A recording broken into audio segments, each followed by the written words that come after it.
دا الله سبحانه وتعالى نه دعا کوا وغره بله.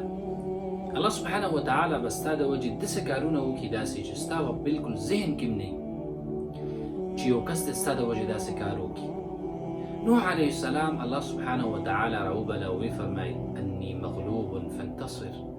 ای ربه زما قوم په ما باندې غالبه شوی دی، زه مغلوب یم، زما مدد وکړه او زما انتقام واخله. نوح علیه السلام کله هم دا فکر نه وکړی چې زما د وجې به دا ټول بشریت غرق کېږي، په دې ځمکه کې چې څومره اوسېدونکي دي دا به ټول غرق کېږي مګر نوح علیه السلام او د هغې ملګري. الله سبحانه وتعالی هم دغه شانتې وکړه، د نوح علیه السلام دعا یې قبوله کړه او د ټول بشریت یې غرق مګر نوح علیه السلام او د هغې ملګرو ته یې نجات ورکړ. الله فرمایي ففتحنا ابواب السماء بماء منهمر. ای وروره په الله سبحانه وتعالی باندې یقین ولره، همیشه په الله سبحانه وتعالی باندې کلک یقین ولره. الله سبحانه وتعالی به ستا د وجې داسې کارونه وکړي چې ته به حیرانه شي، ستا په فکر او سوچ کې به هم نه وي.